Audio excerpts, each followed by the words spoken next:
Hello, I'm Elaine Stevens, and I want to welcome you to Art Beat.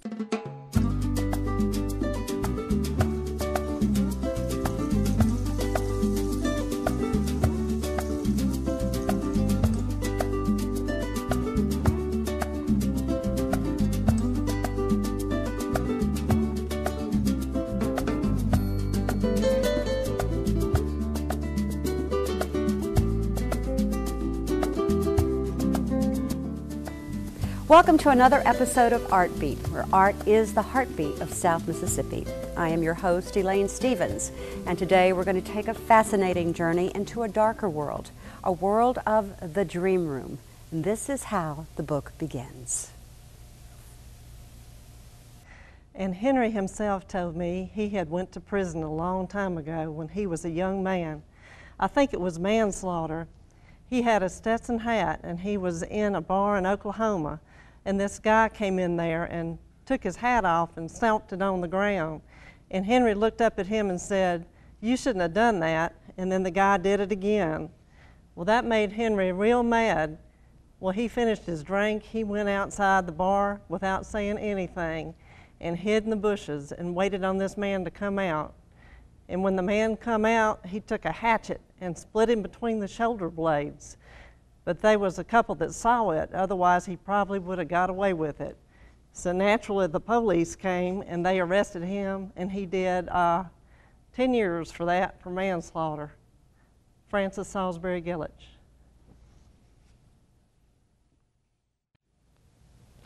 Welcome back to Art Beat. What you have just heard is the astonishing beginning of The Dream Room, written by my guest today, Chet Nicholson. He's an adventurer, a soldier, an author, a lawyer, and many, many other things, and soon to be, I would think, the next John Grisham of South Mississippi. Right. Welcome, Chet.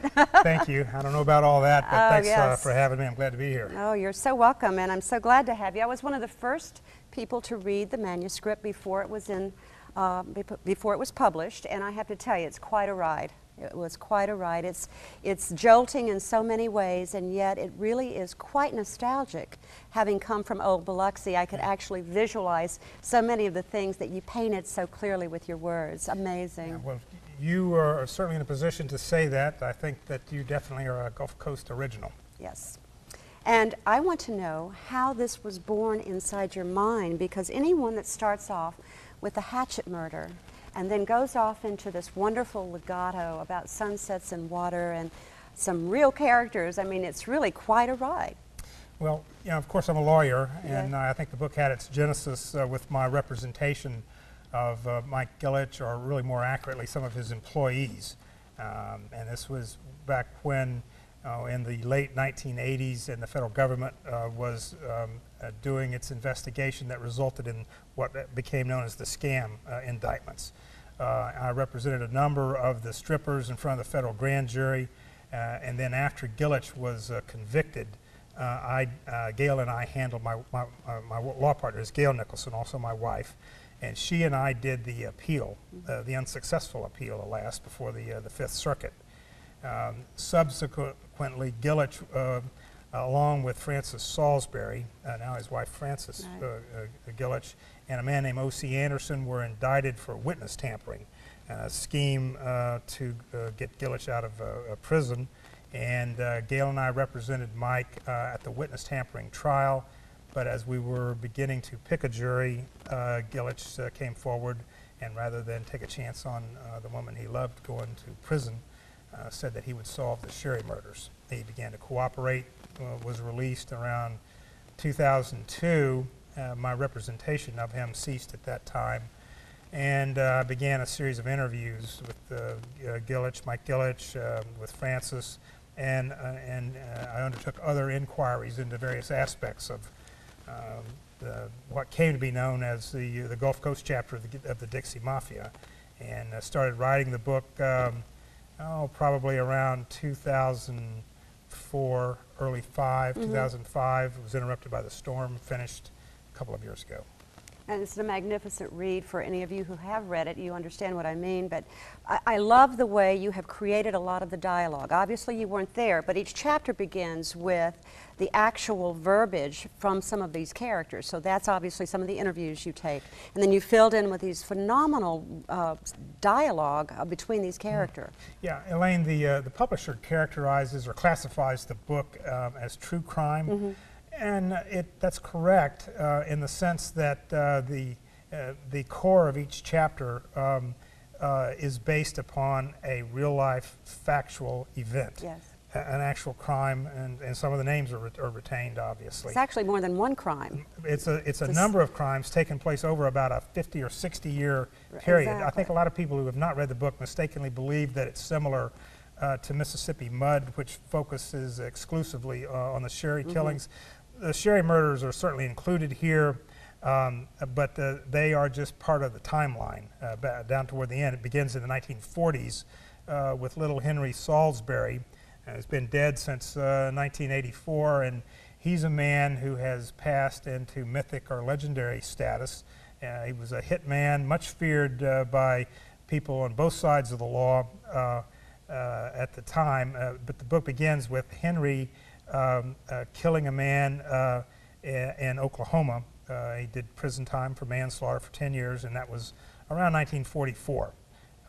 I reviewed Henry's prison records from McAllister, the state penitentiary at Oklahoma, and looked at his old criminal case.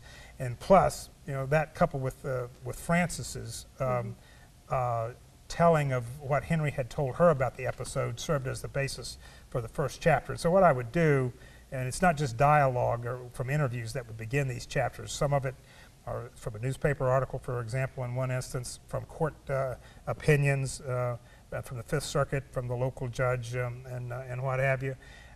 Obviously, you don't know what people said, No. And so I created dialogue that was consistent with what I knew about the people and the factual events that took place, and was able then to produce what I think would more accurately be classified, if you wanted to do that, and pigeonhole it as a true crime a fiction hybrid, in which there are certain characters and events and certainly dialogue which were invented, but within the framework of a factual linked matrix over time, with a view towards telling a greater truth about a subculture that has largely passed away. Yeah, well, I have to tell you, you really grabbed me.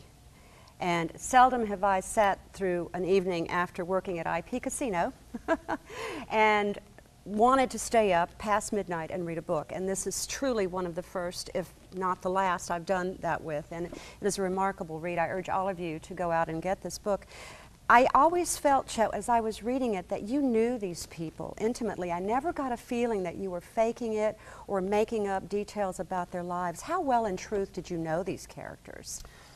Well, I mean, obviously I knew some of them from firsthand experience. I knew Mike Gillich, I knew Francis Salisbury, I knew Pete Hillette, but I didn't know particularly Pete particularly well. But after a while, you know, because my research, if you will, included reviewing all the court cases that I could get my hands on for Kirksey Nix, Thomas Holcomb, Henry Salisbury, Henry Cook Salisbury.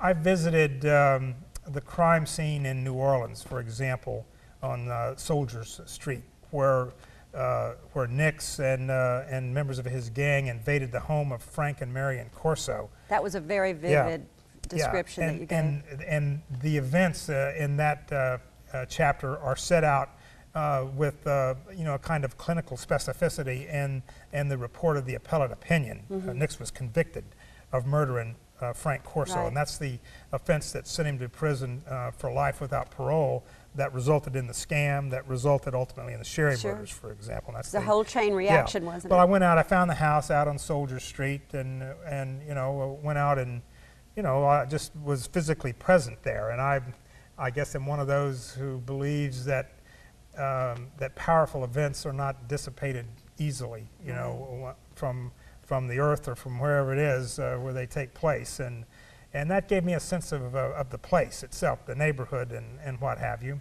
I did the same thing with the gypsy camp killing. I was going to ask. Yeah, That's another very vivid went up, description. sure, thank you, to Mandeville, Covington, and I found the location of I call it the gypsy camp. It actually was a house and some trailers is what was there.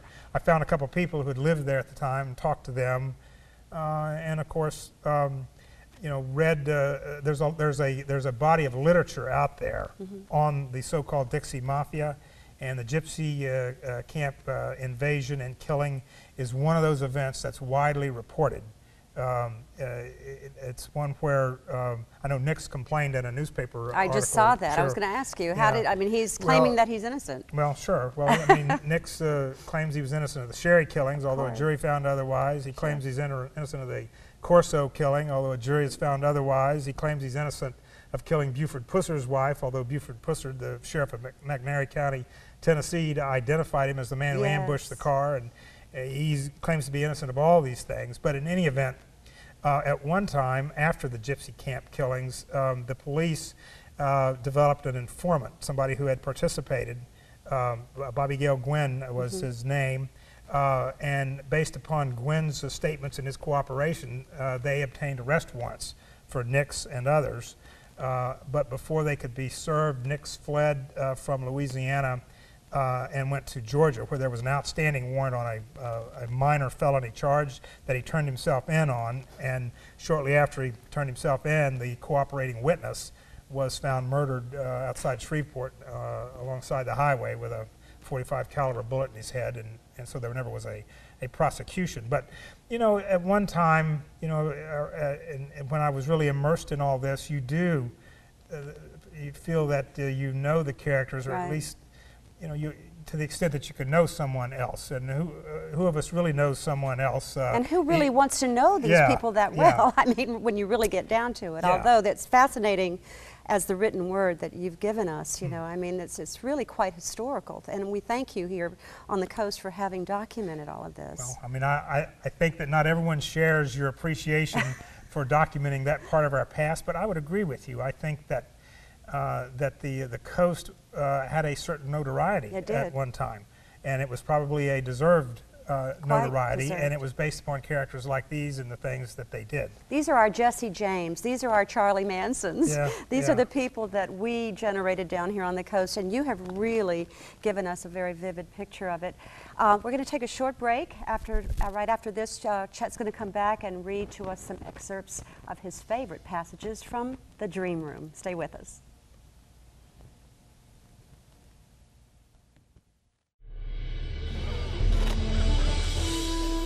In the mid-20th century, a loosely formed group of criminals saw the Southeast as a haven to get rich quick. At any cost. Darling, I think I'm in love. Let's let it all ride. I don't know, Bo. This is a small house. You're gonna break the bank. Oh, please, Sniffles. You folks stand by your own rules, don't you? Where the odds are stacked in their favor. What's the damage? He's got over 15 grand riding and another couple thousand on the table. And he's won how many in a row? 10. If he wins again, he'll break this place. One more hand, he'll win 30. 3, 120. I am not willing to take a chance. What are you telling me to deal seconds? I'm not telling you anything. Just telling you the score.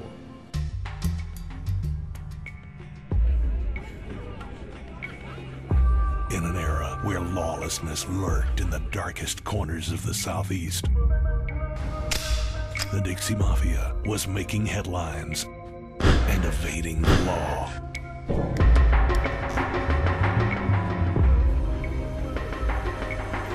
Have you heard anything? Not a word. Don't worry about it. I think they've capped the judge and his wife. From author Chet Nicholson It's done. comes the highly anticipated true crime drama, Dream Room, Tales of the Dixie Mafia. You think you did it, don't you? Pete, you gotta learn to relax if you're gonna be the mayor. Don't worry about it, counselor. So riveting, and calculating. Think what you need to do, take the 10 grand we still owe Holcomb and head for Texas. In a few hours, all hell's gonna break loose when they find the bodies. So unbelievably true. When you get to Beaumont, call me. If I tell you there's a hurricane coming, they found them. Hurricane's coming? Hurricane's coming. Dream Room. Tales of the Dixie Mafia. Available online and in stores now. You're watching Art Beat with my guest Chet Nicholson, and now you will hear a reading by Chet from his book, The Dream Room. Chapter 13, Leaving Biloxi in the Broad Daylight. The moon floated low on the water to the southeast, coming up out of Florida, orange and angry and oversized in midsummer, shimmering and distorted in the lingering heat of the midnight hour.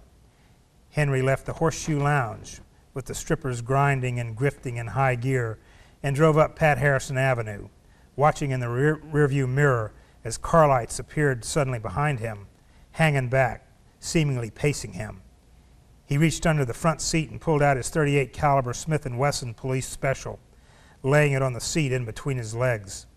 He gunned the engine in the brand new 1971 Buick Electra convertible, long and bronze, turned west onto Pass Road and floored it, the 442 cubic inch cast iron monster V8 howling beneath the rising moon as he ran hard for the Maison d'Orléans apartment he shared with Francis. Damn Larkin Smith, he muttered, keeping an eye on the lights behind him, which made the turn off Pat Harrison with him and were keeping pace as he hit 70, both of them running the red light at Pop's Ferry.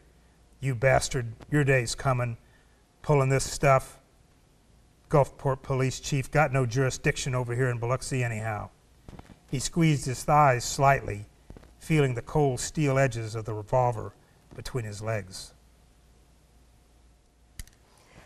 You know, every time I hear that, it just, I mean, it's hard to breathe after that, because you never, these people are so unpredictable. You really don't know what he's going to do next. And of course, I knew Larkin. I interviewed Larkin when I was a journalist. And the visual of all the streets of my home passing before my eyes, it's just amazing. When you say this thing about Larkin, is there any reference to his possible involvement or the fact that maybe they had something to do with his demise as well, do you think? Well, no, there's no specific reference to that, Elaine, but you know, there's a certain menace that's associated with just the day-to-day lives of these people that makes any of this sort of thing that is a bad end to somebody whom they held, you know, in contempt or were fearful of or whatever, a possibility. And as it happened, there was serious animosity between Larkin Smith. Oh, how well we know. And little Henry Salisbury. Little Henry had determined that he was going to kill Larkin Smith, and actually staked out his house for several days from a wood line nearby. His plan was that he was going to put a bomb in the car, in Larkin's car, and probably the only reason that he didn't actually make a real run at it was the cancer got so bad and he was so weak he just couldn't go forward. Now, how did you know all this? How did you find that information out? Well, a lot of this, you know, really is public record. I think it's well known in some circles that there was this acrimony between the two men. And of course, little Henry's intimates, Francis Salisbury, well knew about Henry's hatred of Larkin Smith, and his fear of him. One of the chapter's features, and that's actually the chapter from which I just read. At one point, Henry gets home, is convinced that Larkin is outside with other police, and makes Francis go get in the bathtub.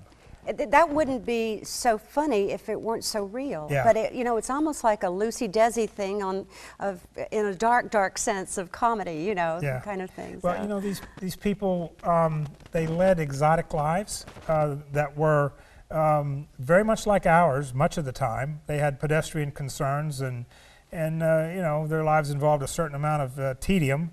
But at the same time, then there were these episodes which were far from tedious or pedestrian. So psychologically, how do you look at people and evaluate them like that? Because it's so true. We all have those pedestrian types of lives where we have mundane concerns, but at the same time, there's this rise in temperament with these folks, and all of a sudden they get this adrenaline surge and they have to go out and commit something horrific.